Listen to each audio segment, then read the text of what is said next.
Bismillah, alhamdulillah, salatu wassalamu ala rasulillah wa ala alihi wa sahbihi wa man wala, thumma amma ba'd. To proceed. So today, inshallah, we are starting the third section or chapter. We said that Qawaaid al-Fiqhiyya will be divided into four sections. The first one was intros, introductions. The second was the major legal maxims, the five major big ones, most comprehensive ones that we just finished. And that section was the largest section. So whatever it is that we have left will be less than 40% of the course.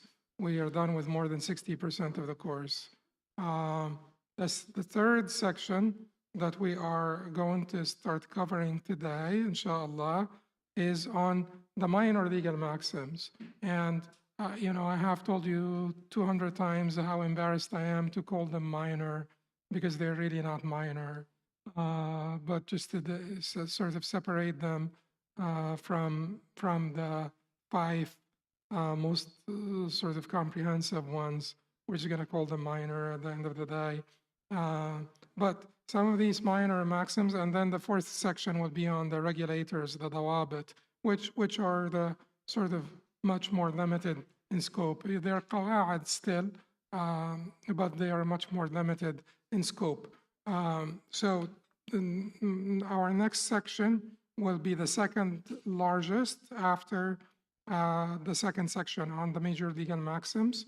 And then al-Qawaaid will be the smallest section.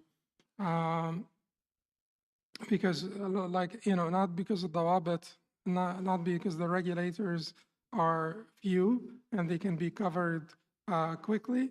Absolutely not. There are so many. That is why nobody basically teaches all of them, because they regulate one ruling, for instance, or like a couple of rulings within a chapter in fiqh. So we will give examples of them. That's all we can do when it comes to al-Dawabit al-Fiqhiyya. Otherwise, we're talking about, tens of thousands of regulators that will have to basically be studied with fiqh and not with qawa'id, with furu' al-fiqhiyya, not al-qawa'id al-fiqhiyya. So today we're starting the third section on the minor legal maxims, and we will start by a subsection on the minor legal maxims with the widest, broadest application. Minor legal maxims, because even within the minor legal maxims, some of them have broader application, some of them have more limited application. So we'll start with the ones that have the broadest application. Today, we will, it probably will take us 2 sessions to cover this particular maxim, which is al-i'mal awla min al-ihmal, or application is preferred to neglect. Application is preferred to neglect. And this is extremely important in your life. The beauty of al-Qawaaid al-Fiqhiyya is that it basically makes you a different person if you understand them well. Because i'mal awla min al-ihmal means that you take all data in consideration. All the data, you take it in consideration, which will make you avoid double standards, avoid, avoiding self-confirmation and things of that nature. Many times when people study a subject, they are looking for self-confirmation. They are not looking for the truth. They are not looking to broaden their horizons. They are not looking to gain more knowledge. They are looking to confirm what they have already known or what they have already believed. And this is what people refer to when they say, استدل ثم اعتقد لا تعتقد ثم تستدل. So, so seek evidence and then be convinced or then believe. Do not believe first and then seek evidence afterwards. So when people have particular ideologies or convictions, they're looking all the time to confirm them, particularly if these ideologies or convictions make them comfortable. If they're comfortable with their ideologies or convictions, they will be looking all the time to confirm them. Whenever they encounter data that will unsettle them, they will disregard this data. الإعمال أولى من الإهمال, or application is preferred to neglect, is telling you you should not. You should not neglect any data. You should take everything in consideration. But certainly it doesn't only mean that. It means a lot more that we will try to address, inshallah. But before I get into al-Amal, just a couple of points about the minor legal maxims that I wanted to mention. Some of these maxims they agree on among the madhahib. Some they disagree over. Some of these maxims they disagree over within the particular madhab.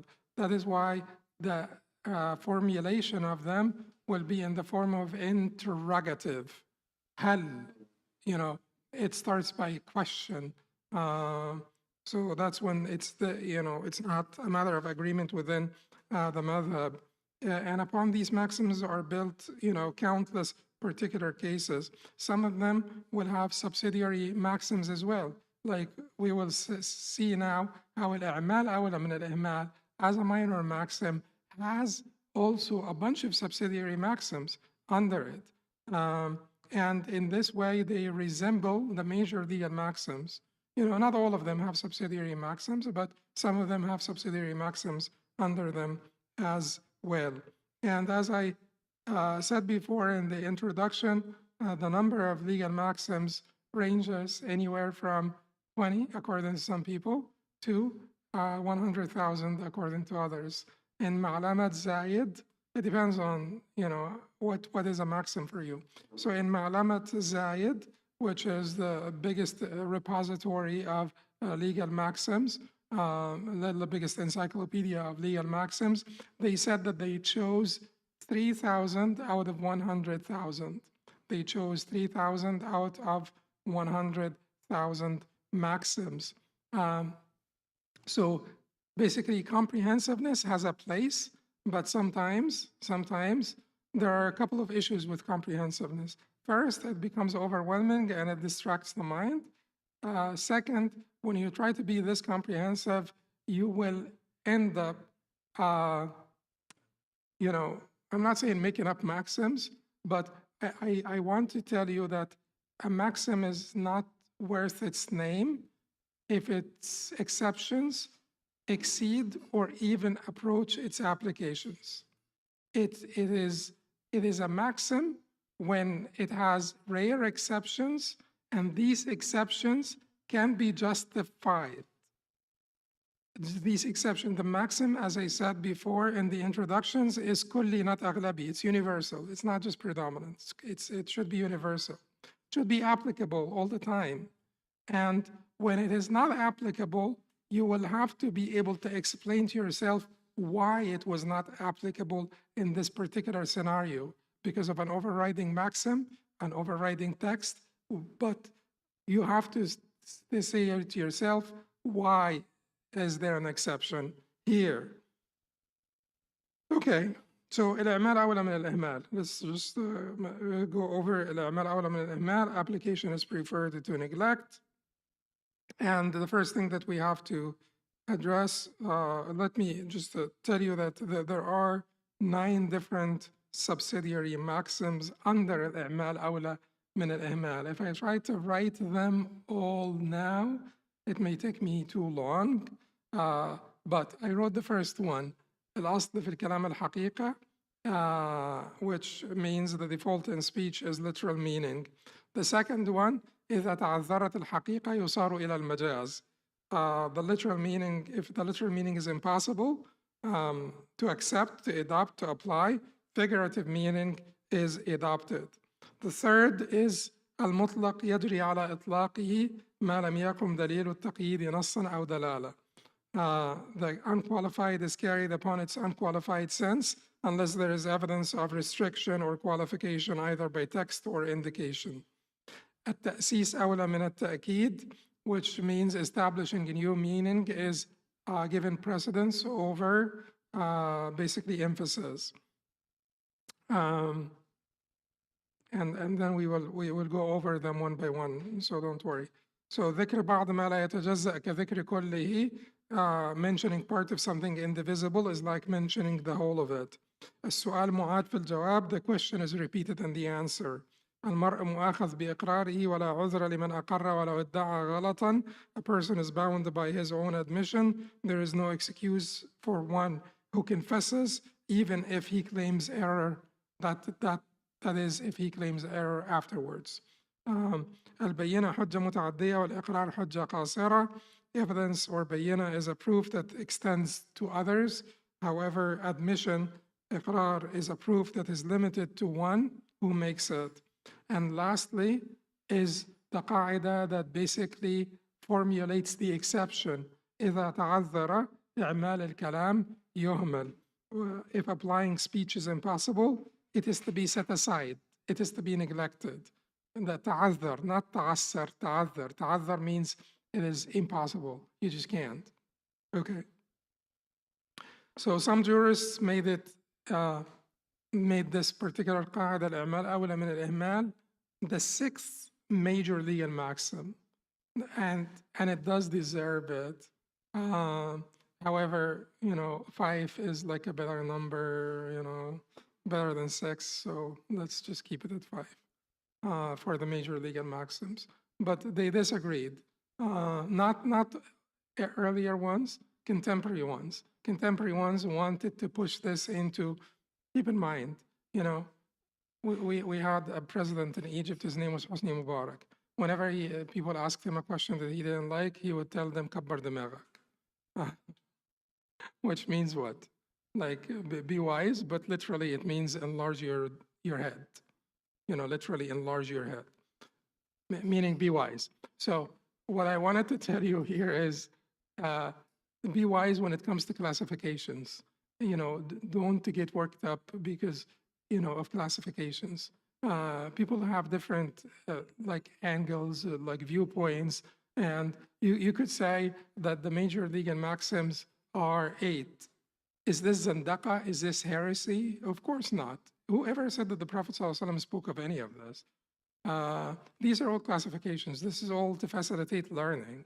So if someone tells you the major legal maxims, and if someone tells you the number of legal maxims is around 200, there's nothing more, they are basically going to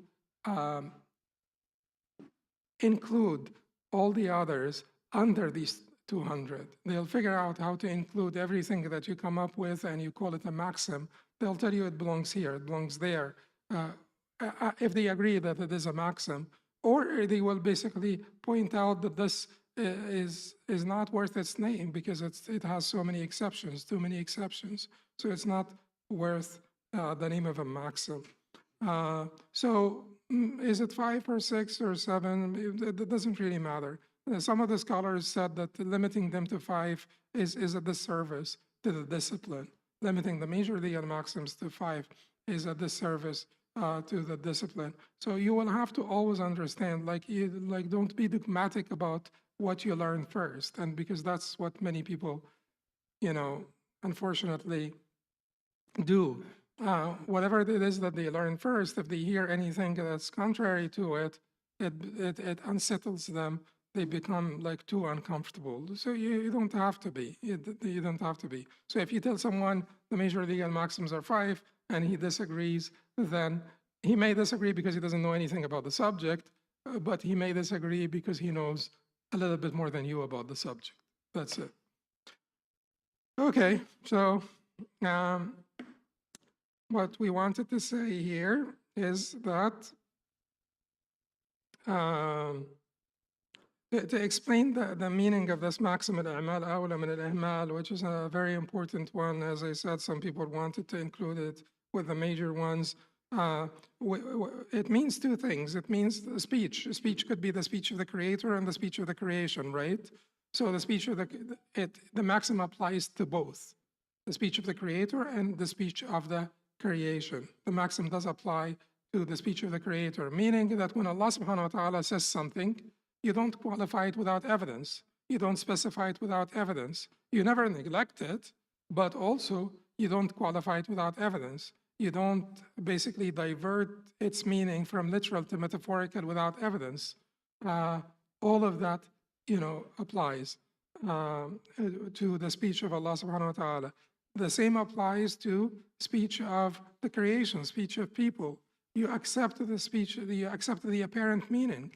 You hold them to the apparent meaning, and you accept from them the apparent meaning of their speech. You don't say, no, it's qualified, no, it is specified, no, it is metaphorical, no, there is ellipsis or idmar in this. He did not mean that. There is some ellipsis or idmar. You don't do that. You accept, al-mutabadir ila al-dhahn. You accept that which comes to mind first when people speak, because the apparent should be given precedence, unless there is an evidence, or contextual evidence that the apparent was not intended. So applications of this qaida: if one dedicates a waqf, for instance, to his children, or bequeaths something to his children, he says, this is for my children. And he doesn't have children, but he has grandchildren. Then it will basically be given to them by consensus in the madhab. By consensus in the madhab. What if he has children and he has grandchildren? What if he has children and he has grandchildren? Then there will be a disagreement within the madhab, because they will basically say that the grandchildren are not children haqiqatan, they are children majazan. They are not his children literally. They are his children sort of, not metaphorically, but in a certain sense that is not the literal, the mutabadir ila al-dhihn. And al-Qadi Abu Ya'la is the one who said this. Qadi Abu Ya'la is a major Hanbali figure. He is the one who said that this doesn't apply. Your children are your immediate children. They say min sulbihi, from his loins. But so are your immediate children. Your grandchildren are not your children literally, because someone may say, like if I tell you, this is my, I have one grandson. If you tell me this is your son, I will tell you, no, he's my grandson.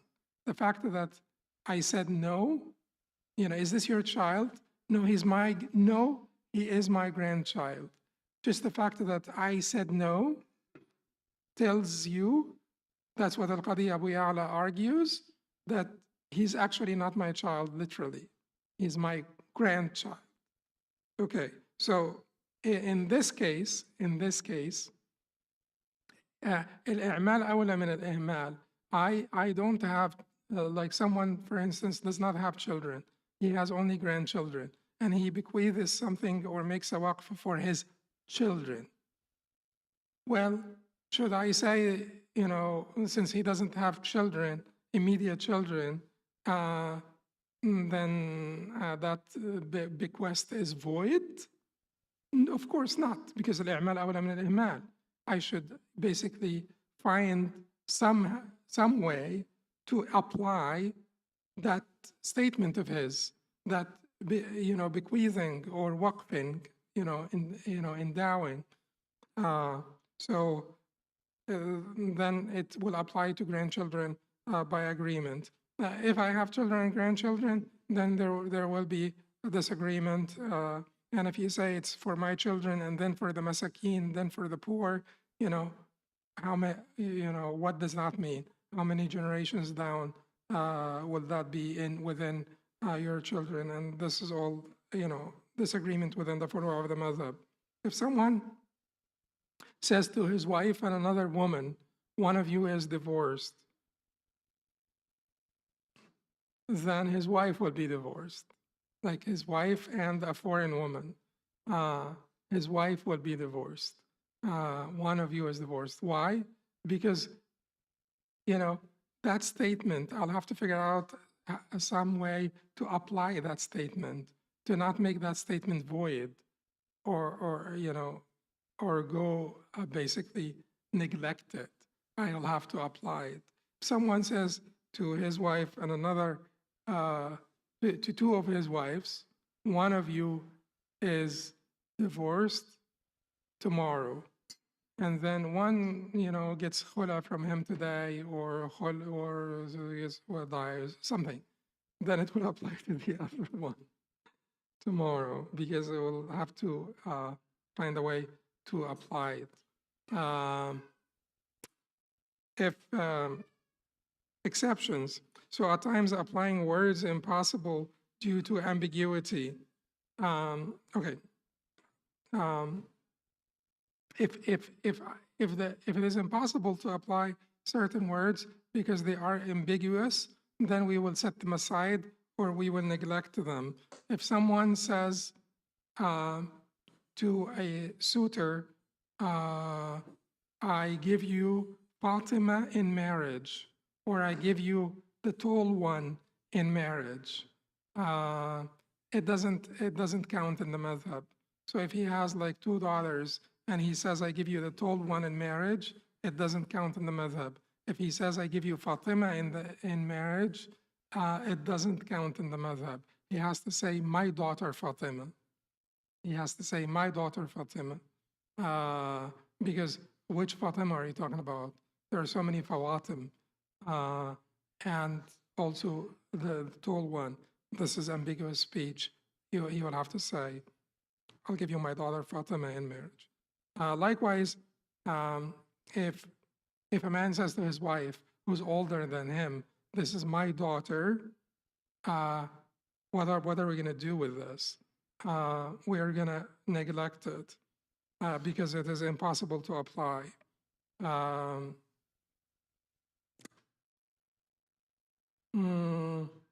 And sometimes, the impossibility of application can be شرعاً أو عقلاً أو حساً أو عادة. شرعاً أو عقلاً أو حساً أو عادة. It's impossible to apply it شرعاً, عقلاً, حساً, عادة. Let's take some examples. So, if someone acknowledges a debt owed by his deceased father, that acknowledgement will apply to his share of the inheritance, not to his brother's share of the inheritance. Why? Because in Sharia, إقرار or admission is حجة قاصرة. إقرار or admission does not extend beyond the one who made the إقرار or the admission. So we're two children, our father dies, and I acknowledge some debt that my father owed someone. Now, someone may say the debt will come out of the estate first, the whole estate, and then we divide the inheritance between the 2 children. If the other sibling does not acknowledge that debt, and the creditor does not have evidence, then I have the testimony of one person. Is the testimony of one person sufficient? No. Is the iqrar, admission of one person against themselves sufficient? Yes. So when it comes to his siblings or his brothers' share of the inheritance, it's a testimony, and it is a testimony of one. When it comes to his share of the inheritance, it is iqrar.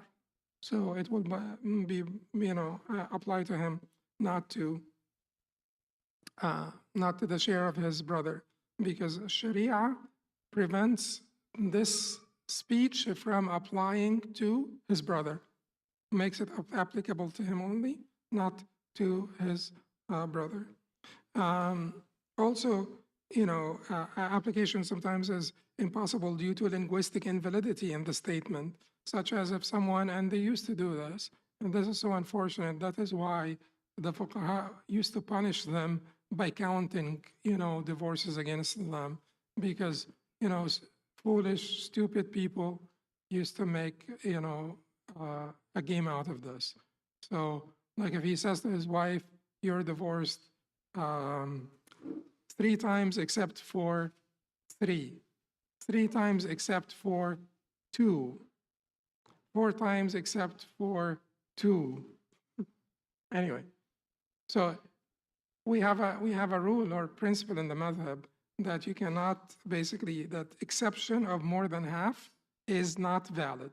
Exception of more than half is not valid.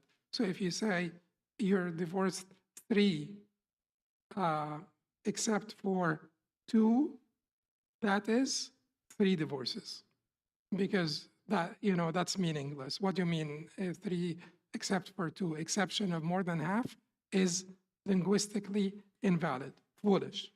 We'll count them as 3. I mean, that's the position in the madhab anyway.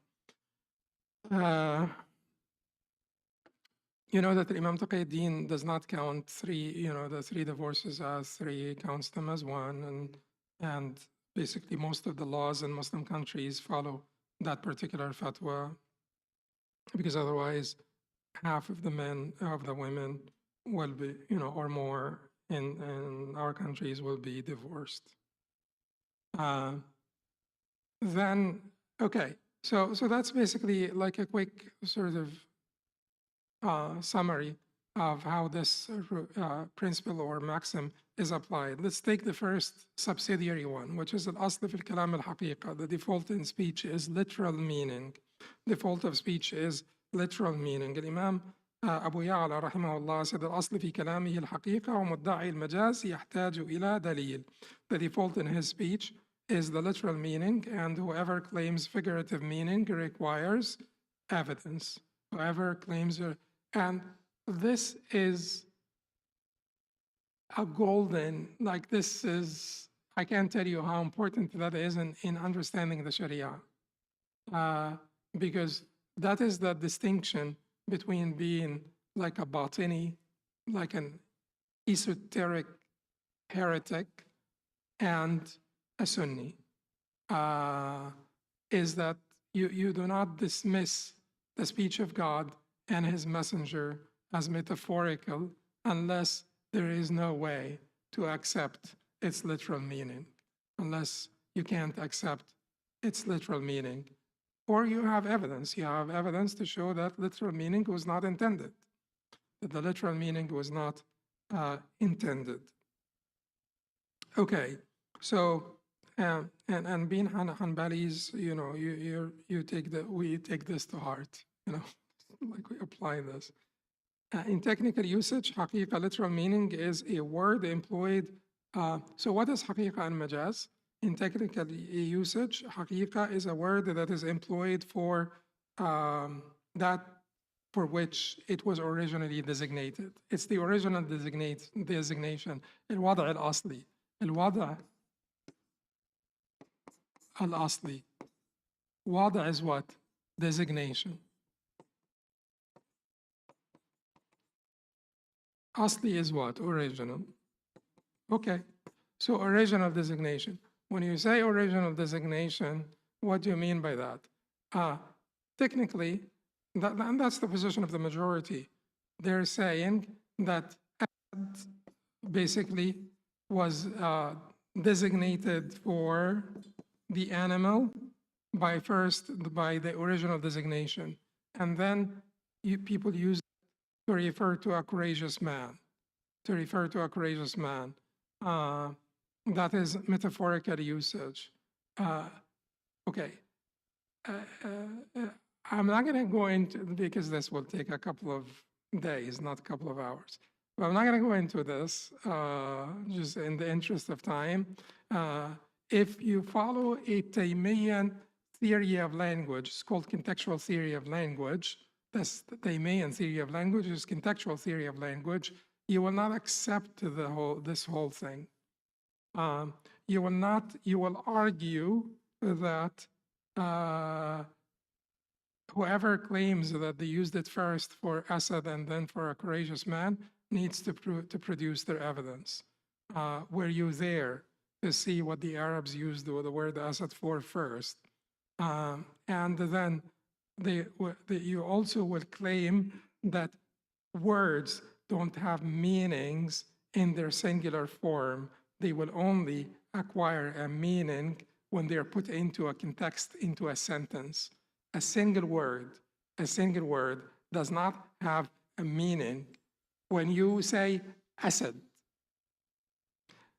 unless there is contextual evidence. So if you say Asad and you do this, then there is contextual evidence that you're actually referring to like a lion attacking you and like in the middle of the jungle. But if you just say Asad, okay, what? Are you talking about Muhammad Asad, the Muslim thinker? Are you talking about, like a lion? Are you talking about a courageous man? And so the idea that words, single words, have meanings, standalone single words have meanings, should be quite obvious that they don't have meanings. You have to give me a sentence to be mufida, jumla mufida, they say, jumla that meaningful.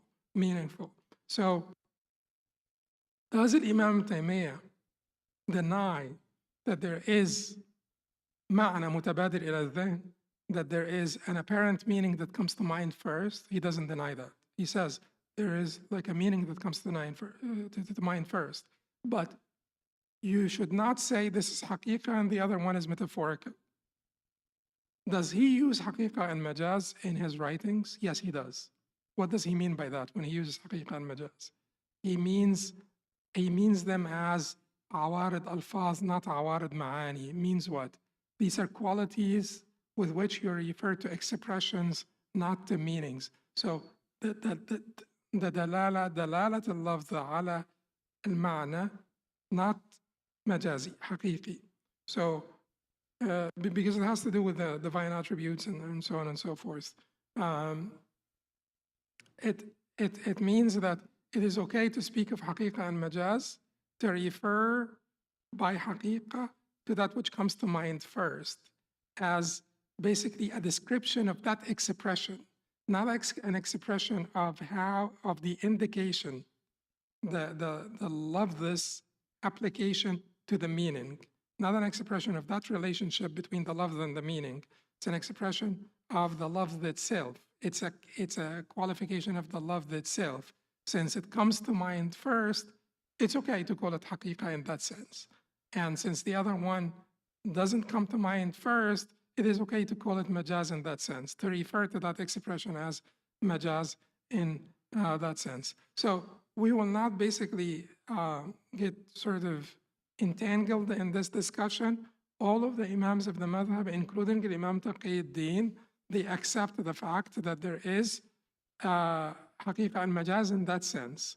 There is a meaning that comes to mind first. We'll call it haqiqa, as basically a quality of the expression itself. And the other one, we will call it majaz. So the bottom line is, I will not basically, I will not divert from haqiqa to majaz any of the speech of Allah or people without evidence, without evidence. And that's what we need to understand. So let's use the same application. So if a man dedicates a waqf to his walad, children, that does not include the grandchildren according to al-Qadi Abu Ya'la. Why? It doesn't include the grandchildren according to al-Qadi Abu Ya'la if he has children.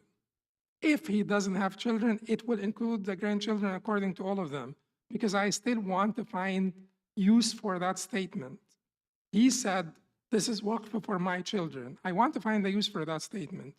If he has children, immediate children from his sulb, then the waqf goes to his immediate children of his sulb, according to Qadi Abi Ya'la, and doesn't go to the grandchildren, because I will have to give preference to al-haqiqa over al-majaz.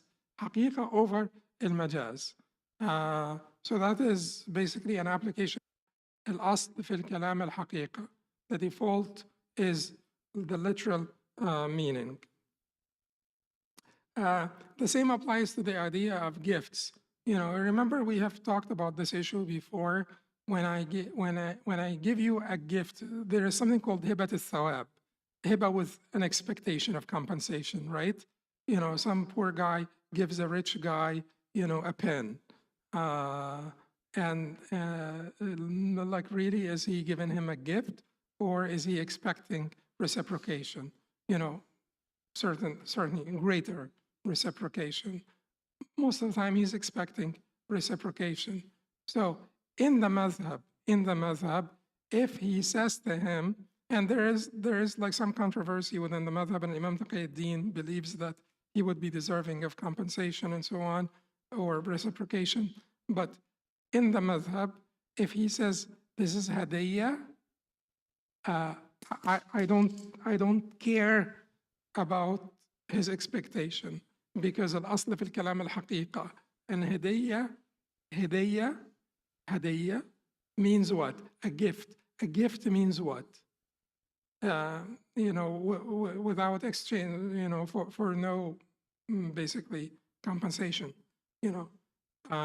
So then that is why in the madhab they say that, you know, he will not be deserving of compensation if he calls it a gift and gives it to the guy, whether he's poor or rich or this or that, he's not deserving of compensation.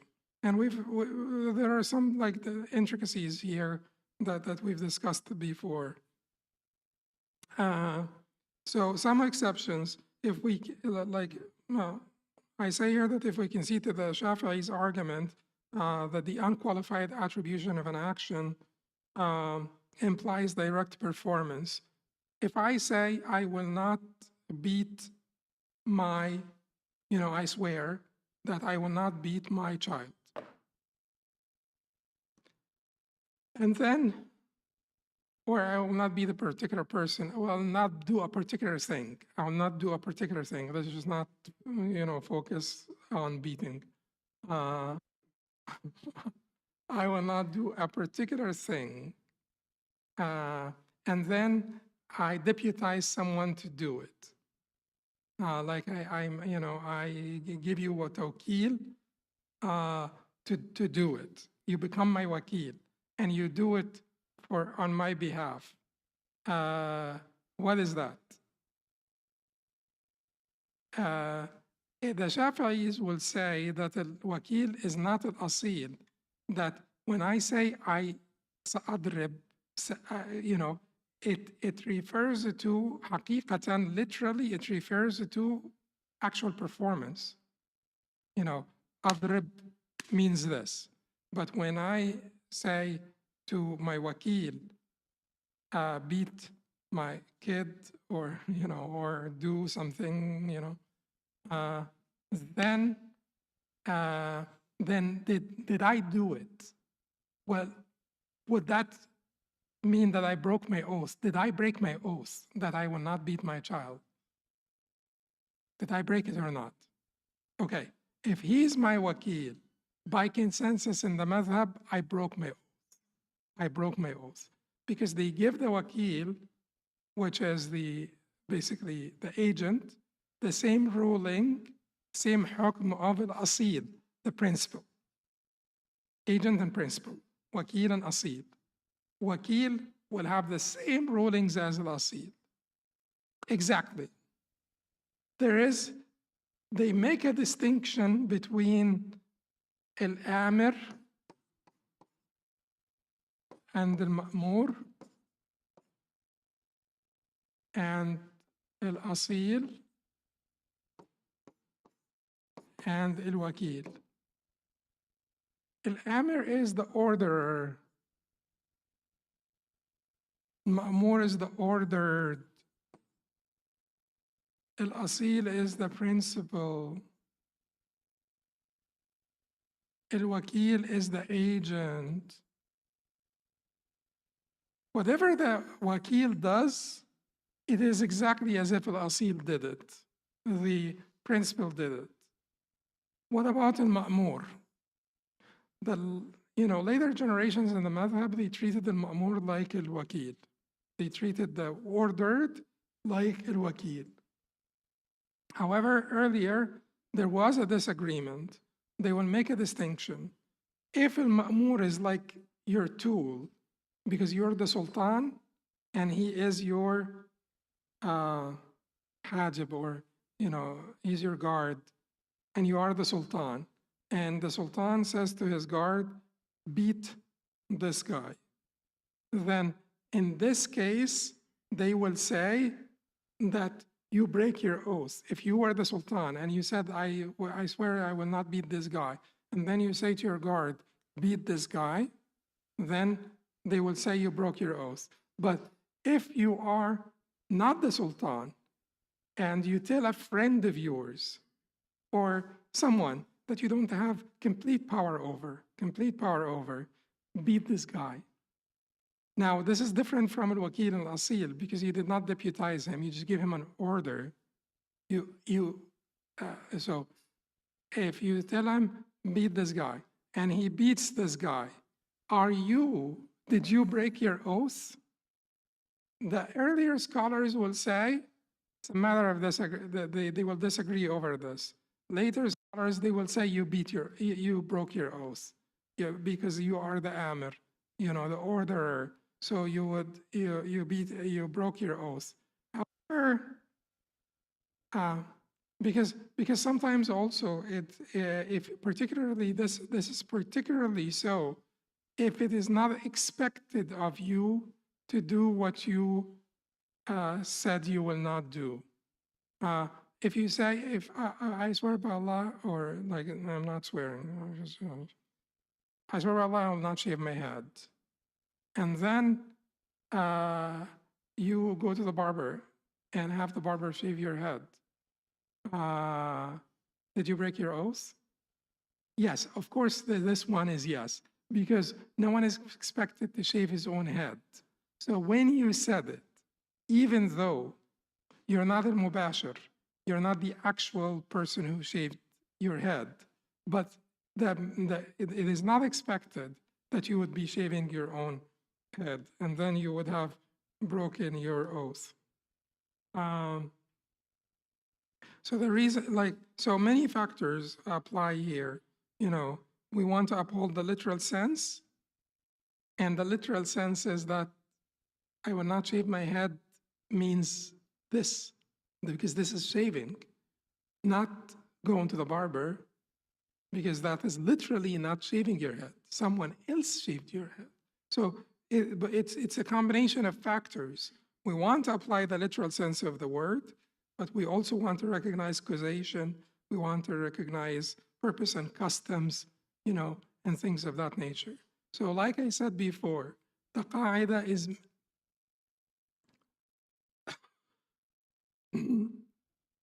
a qaida is meant to be consistent or not.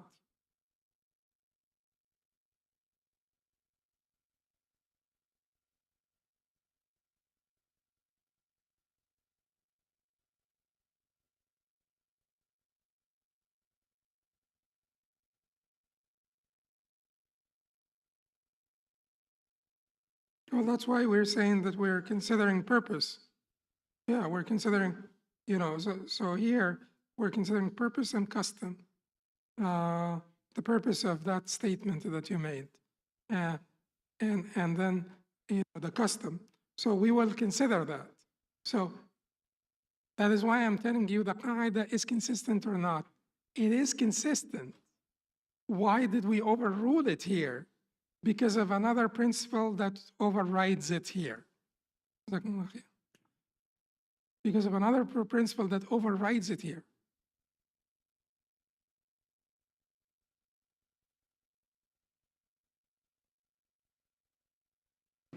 Okay, so let's finish by this. إذا تعذرت الحقيقة, this is like another qaida that acts like an exception from the previous one. إذا تعذرت الحقيقة يصار إلى المجاز. الحقيقة here means, according to us, المعنى المتبادر للذهن.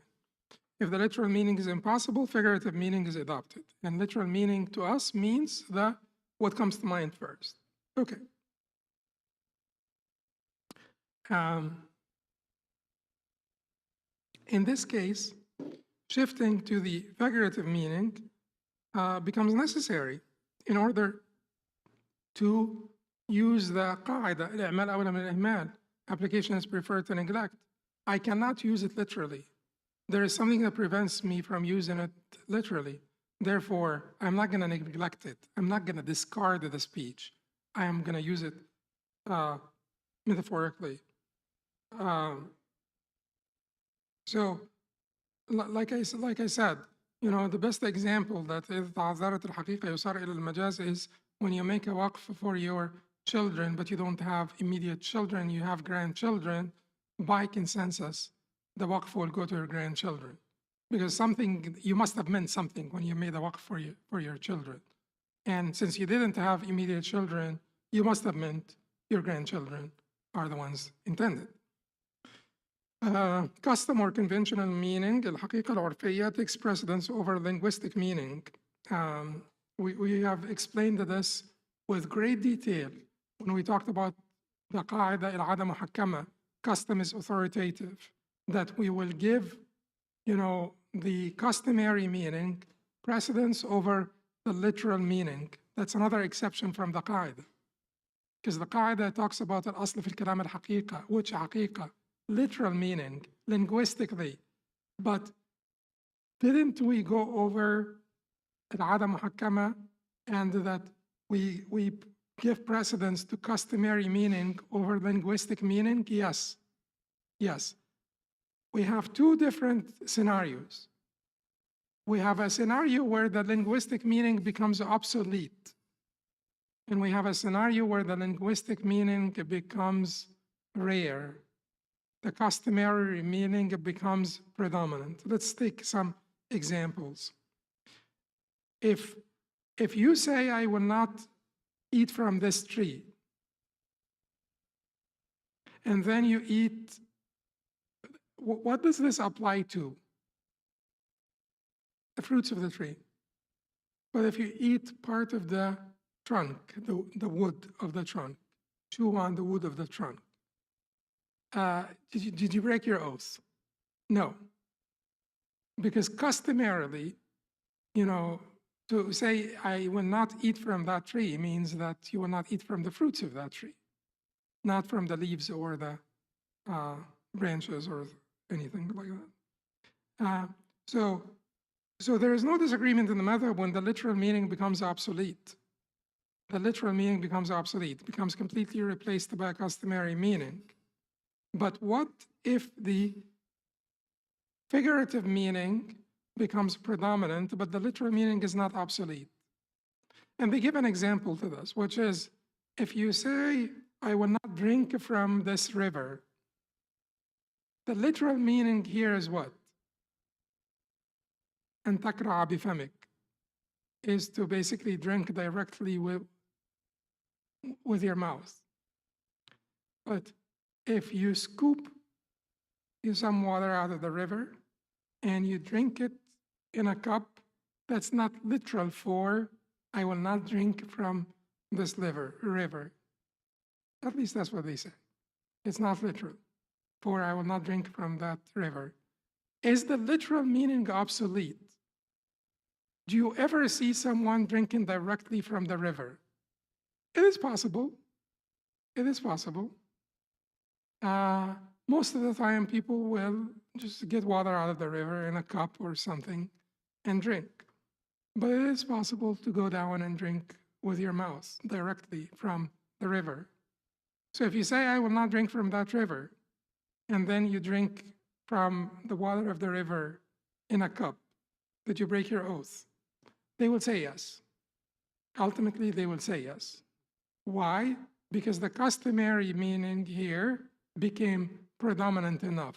Although the literal meaning is not obsolete, you could still see some people drink from the river directly, particularly if you're a shepherd or a peasant or something, you know, and you don't have a cup or a scoop or something. People still do that. People could still do that.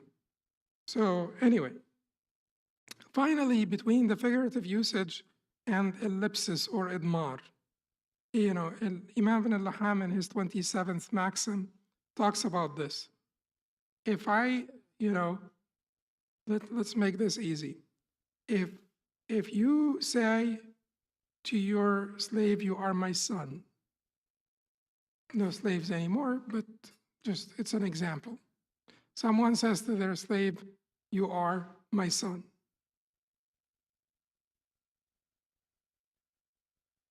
And of course, he cannot be his son. Like a slave is older than him. He's not his son. Did he mean by this, you are my son, as a metaphor for you are free? Or is there an ellipsis idmar? That there is idmar of like a word that's missing from this sentence. You are my son.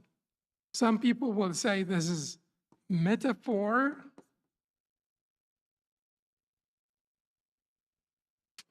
for free. Some people will say, no, it is not metaphor for free. This means you are like. This is called ellipsis, idmar. He meant you are like my son, not you are my son, because that is not an unusual expression. So when you say anta ibni, it's you're like my son. زي ابني, مثل ابني.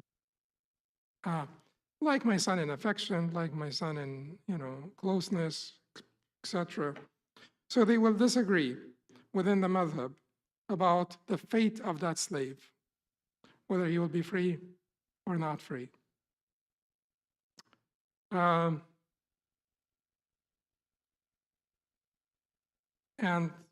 he said that there is no direct report from Imam Ahmad. Al-Qadi will say he's not freed. Abu al-Khattab will go with the possibility of emancipation. And the authors of al-Mughni and the Muharrar will follow Abu al-Khattab. That is, the author of al-Mughni, Ibn Qudama. The author of al-Muharrar is Ibn Taymiyyah, the grandfather. So when they both agree on something, it becomes very, very weighty. So why did they prefer? Because they have another rule here. تشوف الشرع إلى الحرية. تشوف الشرع إلى الحرية.